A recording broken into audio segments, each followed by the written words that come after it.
Have you ever had one of those mornings, where you wake up, maybe hit snooze one too many times and just think, ugh, today is just going to be a disaster? Oh, definitely. We've all been there. And then, like clockwork, it absolutely is. You spill your coffee, hit every red light, your big meeting gets pushed, Yeah, like the universe conspires against you. or flip that script. Have you ever felt this, like, incredible, almost unshakable confidence going into something big? A job interview, maybe, or a tough presentation. Mm-hmm. And it just worked out, almost like your mindset paved the way. Effortlessly, yeah.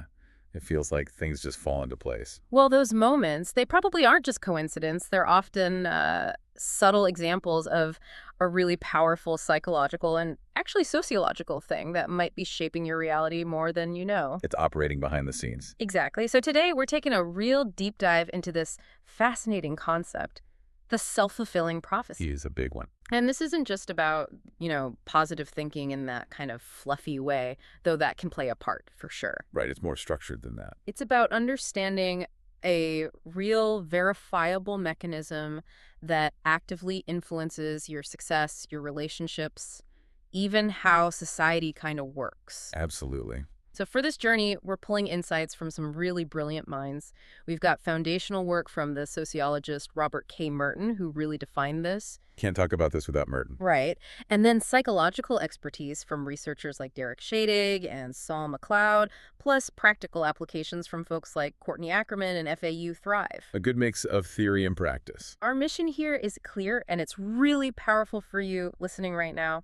We want to unpack what self-fulfilling prophecies actually are, how they operate, often quietly in your life, and crucially, how you can consciously, strategically use them to your advantage. This deep dive is all about giving you insights to help forge, a better version of yourself. Which is what we're all about here. Exactly. Okay, let's really unpack this. Because this isn't just theory, right? It's about unlocking a practical power you already have. It's accessible. So, at its most basic level, what are we talking about? A self-fulfilling prophecy is essentially a prediction that, just by being made and believed, causes itself to come true. The belief itself drives the outcome. Yeah. Think of it as a belief or an expectation, maybe about yourself, maybe about others, that gets so ingrained it influences behavior, subtly or not so subtly, in a way that actually confirms the original belief. It shapes actions. Robert Merton, the sociologist we mentioned, he coined the term back in 1948. His definition is still kind of the gold standard. He called it a false definition of the situation evoking a behavior which makes the originally false conception come true. It's such a precise definition, and that phrase, false definition, is really key, isn't it? It really stands out. Yeah, because it highlights that this whole process often doesn't start from like an accurate picture of reality. It might kick off from a misunderstanding, a rumor, just an assumption. Or even just a gut feeling that isn't really based on anything solid yet. Exactly. But here's the kicker. That initial, maybe baseless belief isn't just passive. It acts like a catalyst. It triggers this whole cascade of behaviors and actions. Right. And those actions then start to mold the environment, mold the people involved, and they transform that initially false idea into something real, tangible. So it's not just thinking it, it's how the thinking makes you act. Precisely. Yeah. And how those actions then create the reality you expected. It's this dynamic interplay. And this idea, it's resonated so much, you see other terms pop up too, right? Yeah. Like bootstrapped induction or Barnesian performativity. Oh, interesting. Never heard those. Yeah. Or even the Oedipus effect, from the myth, where trying to avoid the prophecy is exactly what makes it happen. Wow. That really underscores how deep and sometimes kind of paradoxical these cycles are. Definitely. It's a self-perpetuating thing. It's like a mental domino effect, almost. So knowing all this, why should you, listening right now, really care? Why is understanding this so important day to day? It's fundamental. Because grasping this isn't just, interesting trivia. It's genuinely like getting a part of the instruction manual for your own mind and for navigating the world around you. Absolutely. It gives you agency. It really does. It's a powerful insight that lets you take more control of your own story, steer things towards that more capable, more fulfilled version of yourself you're aiming for. It shows your thoughts aren't just thoughts. They're active. They're active architects of your experience, Yeah. capable of building things up or tearing them down. Okay, so we've set the stage. Let's really get into the mechanics. How do these prophecies actually work on a daily basis? Right. The nuts and bolts. Well, the basic cycle is surprisingly consistent. even though it shows up in so many different ways. It usually starts, like we said, when someone forms an expectation. About themselves or someone else? Either. Could be about your own abilities, your chances of success, how good you are socially, or it could be about others, how smart they are, if you can trust them, what they're likely to do. Once those expectations are in place, they don't just sit there passively. They start to guide our interactions and behaviors, often totally unconsciously. So we start acting as if they're true already. Exactly. And because of those expectation-driven actions, the people involved, whether it's you or someone else, actually start acting in ways that confirm the original expectation. It becomes reality because you treated it like reality. Precisely. And what's so fascinating is how often this whole thing unfolds without us even realizing it. It's like this silent agreement between the belief and the outcome. A feedback loop. A continuous feedback loop, constantly reinforcing itself, gradually turning a mere thought into a lived reality. So it's often this quiet subconscious nudge rather than some big dramatic announcement. Very often, yes. And it's important to get that these aren't all the same, right? You mentioned they can work in different ways. That's right. We can broadly categorize them into two main types, though they often interact. Interpersonal and interpersonal. Intra and inter. Think of it as, does the main push come from inside your own head, or mostly from outside influences, like what other people expect of you? Gotcha. So let's start with the self-imposed prophecies. Right. These are where your own expectations, your internal chatter, your beliefs about yourself are the main driver of your actions and ultimately your results. Okay, give us an example. Let's take John, the public speaker. Maybe he's had a couple of shaky talks in the past. Now he's got a big one coming up. Okay, nerves are high. Exactly. And this really strong negative thought takes hold. I'm going to bomb again. It's not just a worry, it's a conviction. He believes it. Deeply. Yeah. So because he believes it, when he walks out on stage, he's flooded with anxiety, his mind races, maybe he stumbles over his first few words, forgets key points, his delivery gets all disjointed. Oh, painful. Right. And his performance, which is directly shaped by that internal belief, ends up confirming his negative expectation perfectly. He thought he'd fail, and his belief helped make it happen. Wow, that's a classic case. It really is. Yeah. Or think about Mike. Mike's convinced himself he's just bad at cooking. Maybe he burned something once. Maybe. Or maybe it's just an old assumption he never questioned. Right. But because he holds that belief so strongly. He never tries. Exactly. He avoids the kitchen, doesn't look up recipes, just orders takeout all the time. His inaction, driven by the belief, reinforces the idea that he can't cook, even though he hasn't really given himself a fair shot. He's proving himself right by not even trying. Precisely. Or Jane, who believes she's definitely going to fail her exam. This belief doesn't motivate her. It paralyzes her. So she doesn't study. Or studies half-heartedly, thinking, what's the point? And then, surprise, surprise, she fails. She fulfilled her own prediction. It's like that person who thinks their work is subpar. Yes. So they avoid hard tasks, don't ask for feedback, put in minimal effort. Which means they don't improve. And their work does become less competent over time. The prophecy isn't just predicting, it's actively driving the actions that make it come true. Okay, so that's the self-imposed stuff. What about the other side?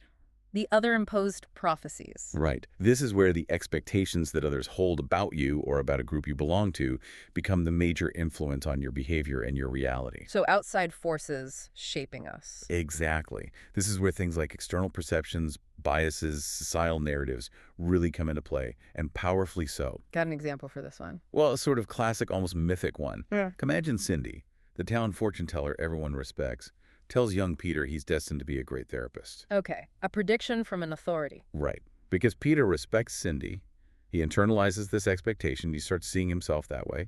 Maybe it subtly shifts his interests, his choices in school. His career path. And eventually, yeah, he becomes a successful therapist. His life was shaped in part by an expectation that wasn't originally his own. That's fascinating, but it's not always so positive, is it? Far from it. This is where we see the connection to much bigger societal issues, like racial and gender stereotyping and discrimination. Okay, how does that work? Well, imagine a society, or maybe just a specific workplace, holds this widespread, maybe unconscious belief that women are just naturally better suited for, say, support roles, rather than leadership or highly technical jobs. A harmful stereotype. Definitely. This expectation then influences how women are treated, what opportunities they get offered, the kind of mentoring they receive, whether they're encouraged to take risks. Even the feedback they get might be different. Exactly. And over time, women in that environment might, consciously or unconsciously, start to internalize those limits. Maybe they don't put themselves forward for promotions as often, or they temper their ambitions. And they end up fulfilling that biased expectation. Tragically, yes. So what this all really means is our own internal beliefs, and also these powerful, often unspoken beliefs others have about us, can literally act like blueprints for our reality.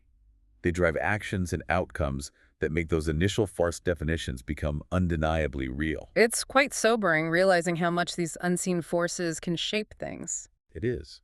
But understanding is the first step to gaining more control. Definitely.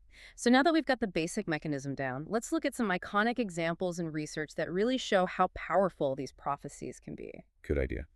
And one of the most compelling, scientifically solid examples is the placebo effect. Ah, yes, the sugar pill effect. Right, but it's so much more than just anecdote. It's a huge factor in medical science, built right into how we test new treatments. So the definition. Basically, patients experience real, measurable health benefits because they expect a treatment to work, even if that treatment is completely inactive, like a sugar pill. It has no known medical effect itself. But they feel better. They often do feel better. And it's not just subjective. In clinical trials, you give one group the real drug, another group a placebo they think is the drug. Consistently, the placebo group reports improvements, less pain, fewer symptoms. Sometimes there are even physical changes, like in brain activity. Wow, just from belief. Just from the power of expectation. It shows how belief alone, separate from any actual physical treatment, can fulfill the prophecy of getting better. That's incredible. What's really wild is how strong the placebo effect is. It was discovered partly because it was messing up early drug trials. Yeah. It was so powerful, researchers had to invent things like double-blind studies just to filter out the effect of belief and see if the actual drug was working. I had to account for the power of the mind. Exactly. And it raises this huge question. If belief can measurably heal the body, what else can it do? What other parts of our lives can it shape? Yeah, that really makes you think. The potential seems enormous. It speaks to this incredible power we have inside us. Okay, so placebo is one huge example. What about the Pygmalion effect? That sounds familiar. It's another classic. And it's a specific type of that other imposed prophecy we talked about. Where someone else's expectation affects you. Exactly. The core idea, put nicely by researchers Rosenthal and Babad, is when we expect certain behaviors of others, we are likely to act in ways that make the expected behavior more likely to occur. So our expectations actually cause the behavior in others. They strongly influence it, yes. It shows how our view of others can unintentionally shape who they become or how they perform. And the name Pygmalion, where does that come from? It's a great story. It comes from Greek mythology, from the poet Ovid. Pygmalion was this master sculptor. Right. He carved a statue of a woman, Galatea, so beautiful he fell deeply in love with it. His own creation. Okay. He wished desperately for her to be real, prayed to the gods, and guess what? They brought the statue to life. Wow. So his belief, his desire made her real. In a way, yes. And psychologists Robert Rosenthal and Lenore Jacobson saw this as a perfect metaphor for how expectations can shape reality. So they named their groundbreaking research findings after Pygmalion. That makes sense. It's about creating an ideal that then becomes real. So what was their actual study? The Rosenthal and Jacobson 1968 study, often called the Oak School experiment. It's famous for a reason. It shows the Pygmalion effect so clearly in a real school setting. Okay, tell us about it. They went into an elementary school and gave all the kids a non-verbal IQ test. Then, and this is the crucial part, they told the teachers that about 20% of the students had shown unusual potential for intellectual growth. They labeled them bloomers. Exactly. Teachers were told to expect big academic gains from these kids. But here's the twist. The bloomers were chosen completely at random. What? It had nothing to do with their test scores. Nothing at all. The teachers thought the label was based on the test, but it was entirely arbitrary. A false definition. Okay, so the teachers believed these random kids were special. What happened? Over the next 8 months, the teachers, genuinely believing these kids had hidden potential, started treating them differently, mostly unconsciously. How so? They gave the bloomers more eye contact, more attention, more time to answer questions. They called on them more. When they made mistakes, the feedback was more detailed, more encouraging, framed as learning opportunities. They basically created a richer learning environment for them. Precisely. Warmer, more supportive, more challenging, more stimulating, all based on that initial false expectation. And the results? Astonishing.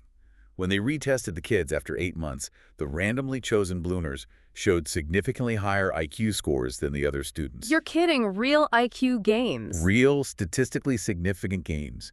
They gained more in verbal ability, reasoning, and overall IQ compared to the control group. Just because the teachers expected them to. The implication was undeniable. The teachers' expectations changed their behavior towards the kids. That different treatment affected the students' self-concept, their motivation, and ultimately, their actual abilities. They lived up to the expectation that was placed on them. They literally grew into the potential the teachers projected onto them. And this wasn't just a one-off finding. It's been replicated in other settings too, with college students, even in demanding military academy courses. Oh. It just shows how incredibly powerful an external belief, especially from someone in authority, can be in shaping actual capabilities. Our potential isn't fixed. It interacts with expectations. That's almost scary, the level of influence. But it works both ways, right? Positive expectations lift people up. But negative expectations can pull them down, which leads us to stereotype threat. Okay, this sounds like the dark side of the Pygmalion effect. In many ways, yes. The definition is really important. Stereotype threat is the fear or concern that your actions or performance might accidentally confirm a negative cultural stereotype about your group. And the awful part. The awful paradox is that this very anxiety, the pressure not to confirm the stereotype, actually makes you more likely to perform poorly and thus fulfill it. Oh, that's brutal. How does this play out? Well, a historically significant example relates to African American intelligence and college admissions. For a long time, some researchers unfortunately misinterpreted lower average scores on standardized tests as proof of lower inherent intelligence. Which was used to justify discrimination. Tragically, yes. But stereotype threat offers a completely different explanation. Research, particularly by Claude Steele, showed something profound. What did he find? He found that when highly capable African American students were simply reminded of negative stereotypes about their group's intelligence right before a tough test. Just reminding them was enough. Yes. That awareness triggered intense anxiety about confirming the stereotype. That pressure actually caused them to underperform relative to their actual abilities. And that underperformance then looked like it confirmed the stereotype. Exactly. An insidious loop. It's like the phrase, "We see what we want to see." But here we might be creating the conditions for seeing it. And this isn't just about race, is it? Not at all. Further research showed it affects other groups too.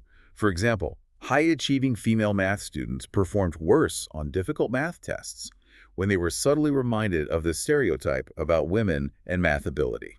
So this effect is widespread. Very. And this is where it gets really interesting and personal for everyone listening. These self-fulfilling prophecies, positive and negative, they reach far beyond schools and tests. They shape our families, our workplaces. Our whole lives. Think about parents. Parents who genuinely believe their kids are intelligent and capable tend to treat them that way, giving them challenges, trusting their judgment. And the kids internalize that. Right. Versus parents who might see their child as incapable.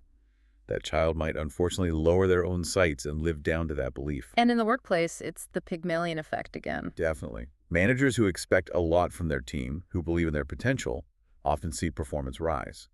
They provide more support, more opportunities, because they expect success. Whereas a manager who doubts their team Might withhold resources, micromanage, or just not offer encouragement, making failure more likely.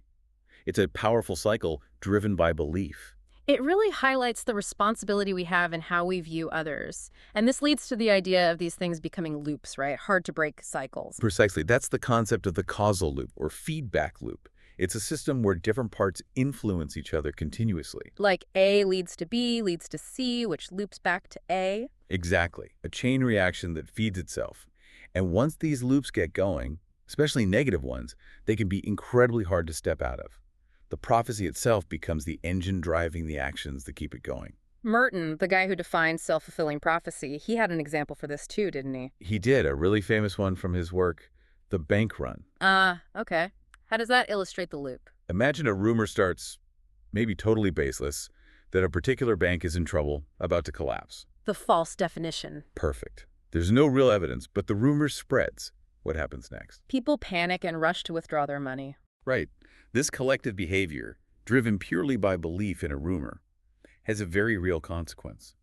The bank starts to struggle because banks don't keep enough cash on hand to pay everyone at once. And seeing the bank struggle Makes even more people panic and withdraw their money. The cycle intensifies, spiraling downwards. until the bank actually collapses. Exactly. Fulfilling the originally false prophecy, it's a stark example of how belief and behavior, even based on falsehood, can create a very real, often devastating outcome. Collective belief shaping reality. That makes the power of these loops terrifyingly clear. And this loop concept isn't just for economics. It's absolutely central to understanding mental health, especially something like depression. How so? Well, think about cognitive behavioral therapy, CBT. Its core idea is that our thoughts affect our feelings, which affect our behaviors, which then loop back and affect our thoughts again. The thought-feeling-behavior cycle. Exactly, a classic causal loop. CBT works by helping people interrupt that cycle, challenge the negative thoughts, change the behaviors. So for depression, how does the loop work? It might start with a negative thought, often an overgeneralization, like, I can't ever do anything right, or I'm a total A failure. really damaging belief. Definitely. Ruminating on that thought leads to negative feelings. Sadness, hopelessness, worthlessness. Which then affects actions. Yes. Those feelings often lead to negative actions or inaction. Maybe stopping activities you enjoy, withdrawing from friends, neglecting self-care, thinking, why bother? And that inaction leads to... More negative outcomes, Yep. more perceived failures, more isolation, which then seems to confirm the original thought. See, I really can't do anything right.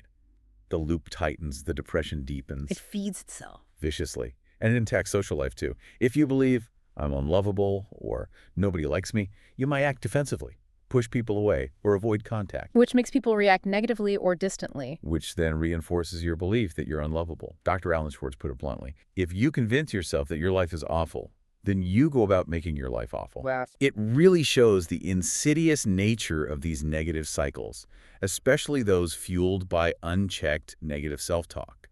Our internal world constructing our external reality. That quote really hits home, the power of that internal narrative. But, okay, here's the pivot, right? The good news. Absolutely. This is the crucial part. If negative thoughts can create negative realities, then the reverse must also be true. Positive thoughts, positive expectations can create positive realities. Precisely. The same mechanism works both ways. And that is the core of taking control, of shaping that better version of yourself, using the same mechanism that can trap us, but using it consciously, strategically, to lift ourselves up. Exactly. And it's not magic. There are practical steps you can take to harness this power deliberately. Okay, let's get practical. What's step one? Step 1. Identify and deliberately shift your mindset. This isn't just wishful thinking.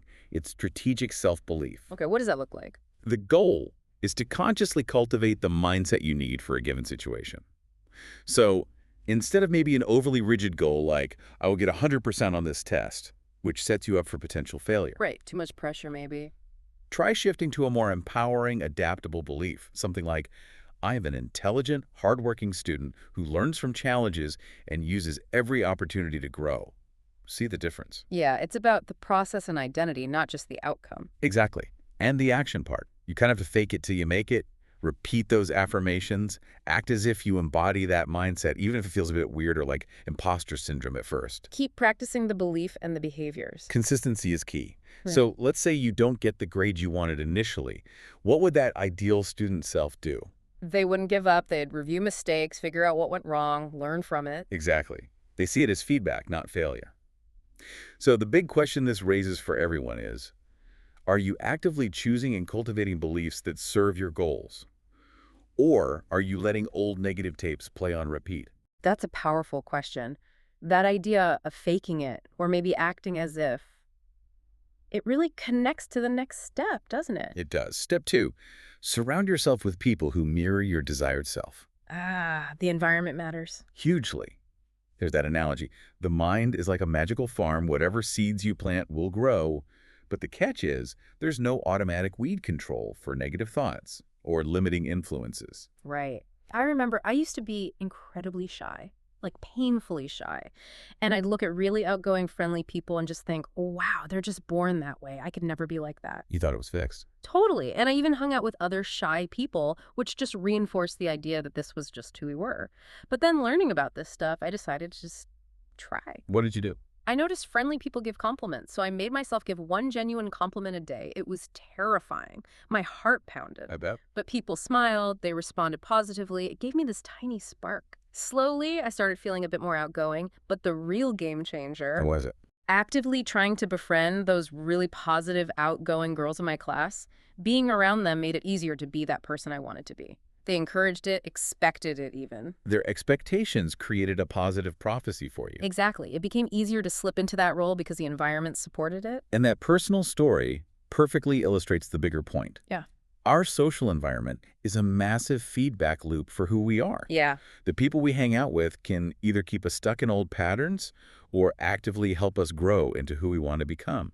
Their expectations, their reactions, the group norms, it all shapes us. So choose your gardeners wisely. You got it.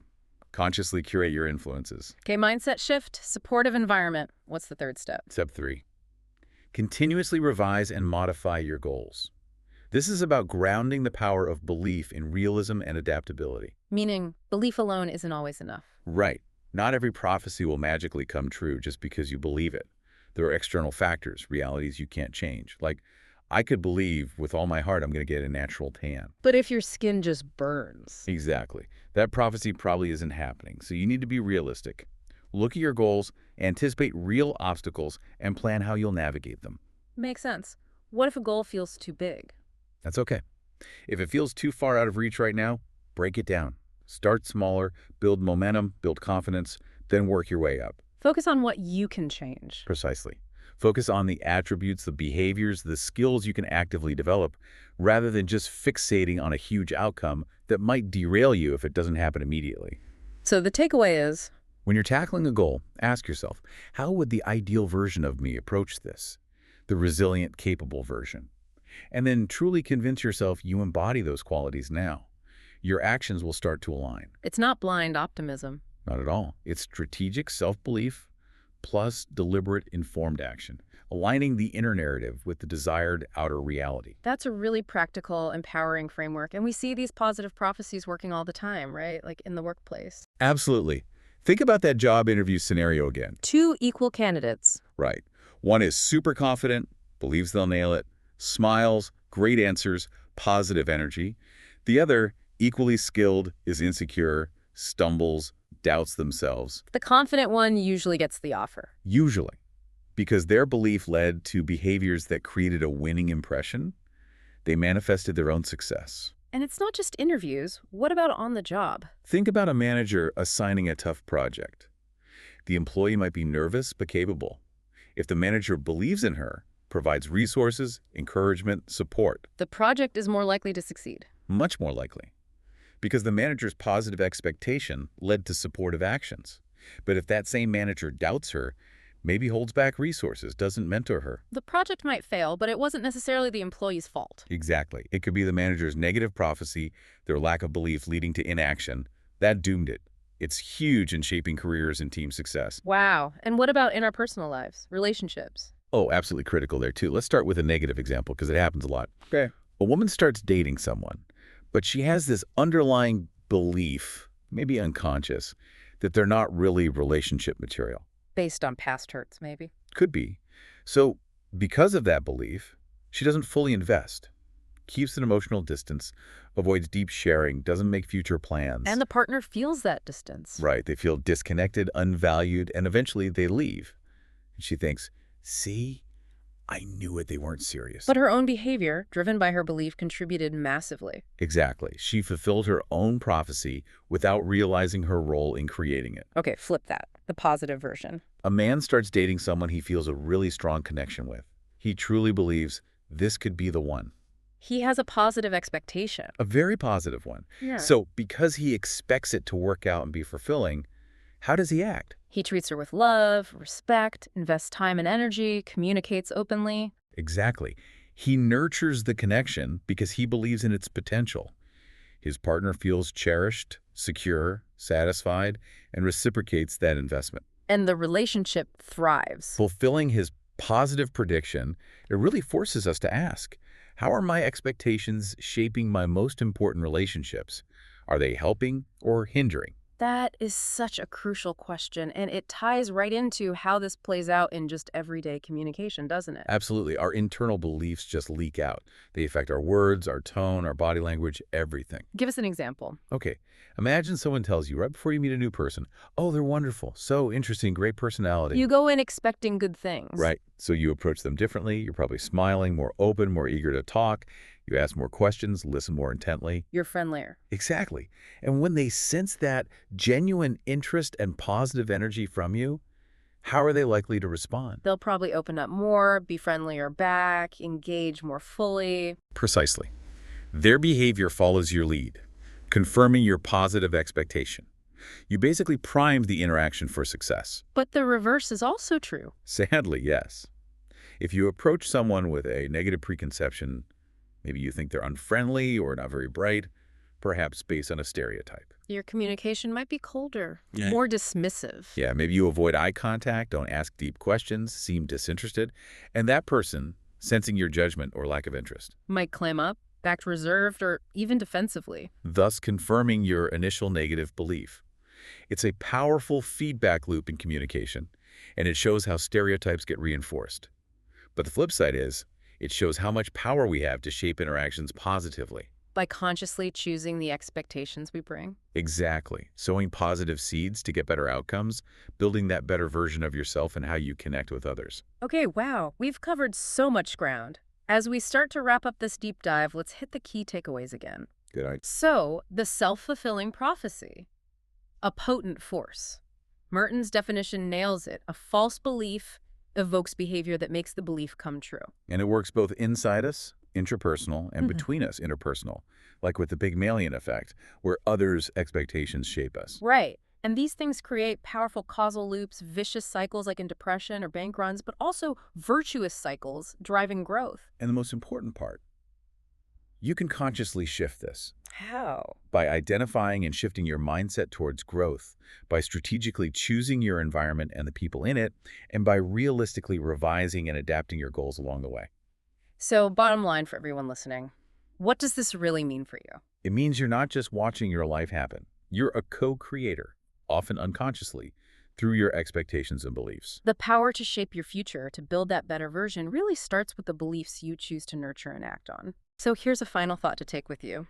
The next time you face a challenge or start something new, or even just meet someone for the first time, pause. Ask yourself, what story am I telling myself right now? What expectations am I bringing to this moment about me, about them, about the outcome? And how might those very thoughts be designing what happens next? Exactly. How might those beliefs become the architect of your future? The power to shape your reality, it really does start right there with the beliefs you choose. Think about that.